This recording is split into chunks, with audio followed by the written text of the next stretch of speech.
Welcome to Worth the War. My name is Kimmy. The purpose of Worth the War is rethinking love and relationship and helping people to avoid abuse. If you think we can do a better job with love and relationship than we're doing in the modern culture, then you found the exact right place. Today we're going to talk about 3 resolutions that we can make to change our relationships. They're powerful, and I hope that you stay with me as we get through these today. Every year at the end of the year, most people will spend at least a little bit of time, or at least lip service, in looking back and reviewing how their year went. This is recording in 2020, and I'll be honest with you, it's been a doozy. My list is going to be longer than other ones. But at the end of it, we have the opportunity to think of things that can actually make a shift in our relationships to make them healthier and more fulfilling. So let's dig right into the content and get that done. The first resolution that we can make that will make an impact on our relationships in the coming year is that we can allow space for people to change. I've been married for 30 years, and if there's one thing besides death and taxes we can count on, it's change. And it changes in ways that sometimes we don't notice, and it's a subtle slide. But we might find ourselves feeling angry or frustrated, or we could find ourselves all of a sudden being annoyed with somebody that we never used to be annoyed with. And this can be a spouse or a partner. This can be your children. This can be work colleagues or neighbors. And we have to really be able to separate out our feelings from what's happening around us. Sometimes we just simply aren't noticing that they're changing. Their habits are changing, their interests are changing, their opinions are changing. And if we don't make room for that and find the good in those things and find places of connection and find ways to let things go, we will find ourselves trying to hang on to something that doesn't even exist anymore. So in the coming year, let's remember to allow space for people to change. And if we do that, and if we keep coming together to find the commonalities, and it may mean that some things that you really treasure and value are gone out of that relationship, it doesn't mean that you're prevented from finding new things that will be just as good or better. If we can allow people to change, then we leave freedom for ourselves to change. We don't have to do the same kind of behaviors we've always done, be interested in the same things, and have the same kinds of ways of celebrating our lives. We can leave space for change, look for the good in it, and it will make a huge impact on our relationships, I promise you. The second resolution that we can make that will change our relationships, and bear with me, this one gets a little sticky, is we don't give feelings the steering wheel of our life.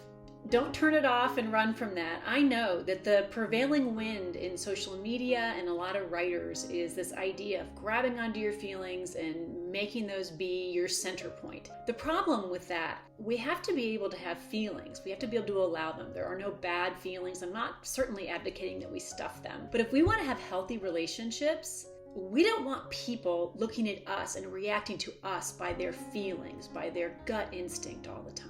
Understand how to separate those out. No, we aren't talking about taking your gut instinct and dimming it. We're not talking about not allowing yourself to feel and stuffing things into places that we will find 10 years later ruined us. What we're talking about is letting our feelings guide us, but not inform us. We can have our feelings, we can embrace them, we can understand them, but we have to be willing to test them against what we know. And a lot of people want to skip that. They just want to let the feelings guide them. And that's all good and fine if you don't really care where you're going to end up. But if you want to end up still in a family relationship, still in a partnership, still in a workplace that's cohesive, you have to realize that if we let our feelings steer us, sometimes they're going to take us places we may not want to end up.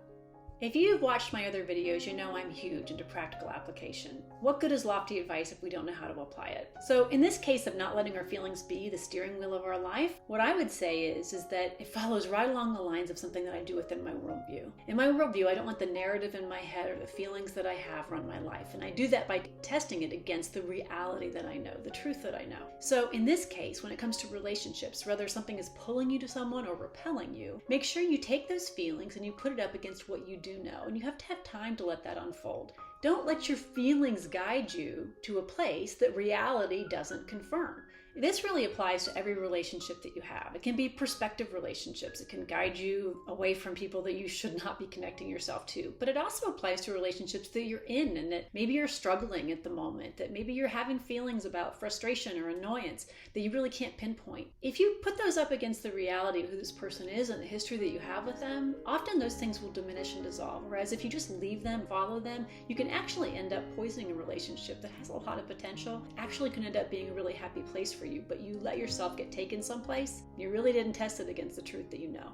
The third resolution we can make that will really make a change in our relationship sounds really simple, but I promise you it's a lot more complicated than we give it credit for, and it's kindness. When you're with a family or a couple and you notice that they're unkind to each other, they're cruel, they're sarcastic, it's just not a happy and healthy environment. We have to realize and take stock of the fact that that's not an overnight shift. That doesn't happen. One day we're great, the next day we're horrible. It's a slow slide. And as kindness is removed from a relationship, it's going to get filled with something, and usually it's irritation, annoyance, unkindness. It's our job, if we want to be able to have healthy relationships, to continually be pulling kindness back into them. This idea of changing our relationships can be uncomfortable. We don't want to throw ourselves out there. We don't want to make a big deal out of the fact that we notice that it's not going a direction that we like. Kindness is a way we can do that very quietly. We can do something as simple as picking up a candy bar they like at the grocery store, or turning on something that they like music-wise, doing a chore that they hate doing, or just lifting our faces from our phone and paying attention and listening. The list is long of ways we can show kindness, but we stop doing it when we get lazy. It can lead places that are really toxic.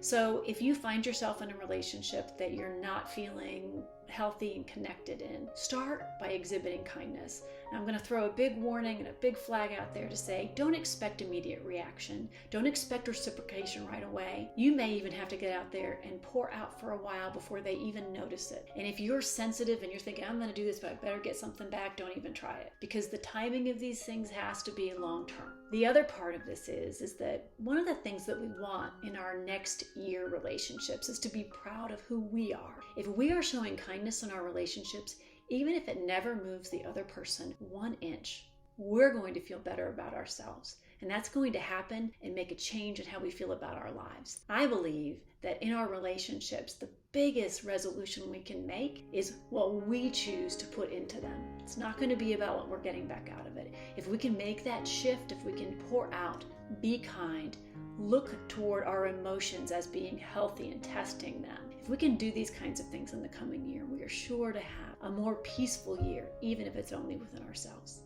If you're interested in more conversations about healthy love, down below I'll link a video called Finding Good Love. Goes a little farther into some of these ideas. This has been really fun to talk about 3 resolutions that you can make that truly will change your relationships in the coming year. Giving space to yourself and to others for change, and finding new ways to meet each other. To consider letting our feelings be a part of our life but not steering it to places we don't want to go. And lastly, kindness, and how we can bring that back into our relationships so that we can keep some of the negativity from growing in them. I really appreciate your time. I know there's a lot flashier and cooler channels out there, so it means a lot that you took the time to listen today and to learn with me as we grow and find new and healthy ways for love and relationship to flourish. Hope you have a great rest of your day.